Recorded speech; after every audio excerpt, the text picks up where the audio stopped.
এবং কত অনেকগুলো বিষয়ে একমত হয়ে গেলাম, সই করলাম। এখন হঠাৎ করে সেই দলটি আজকে বলতে শুরু করেছে, না আমাদের পিয়ার দরকার। আচ্ছা ভাই, আপনার পিয়ার কি বোঝেন? পিয়ার বোঝেন? একটু শুনলাম, চেষ্টা করলাম, বলে প্রপোর্শনাল রিপ্রেজেন্টেশন, ইংরেজি শব্দ। আমরা যে বাংলাটা বলো, ইংরেজি বুঝি না, বাংলাটা বললো আনুপাতিক প্রতিনিধিত্ব। আরো বুঝি বলেন, আনুপাতিক প্রতিনিধিত্ব কি বলে নাকি আপনারা? যে জিনিসটা বাংলাদেশের মানুষ বোঝে না, ওই জিনিসটা ঘাড়ের মধ্যে চাপা দিতে ভাই, তার ইংলিশে কেন আজকে জগতের সৃষ্টি করতেছেন? হঠাৎ করে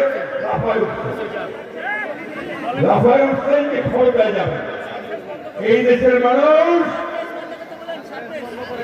ধর্মপ্রিয় মানুষ, ধর্মকে ভালোবাসে, আল্লাহ নবীকে ভালোবাসে, বিশ্বাস করে, কিন্তু ধর্মান্ধ নয় এবং সাম্প্রদায়িক নয়।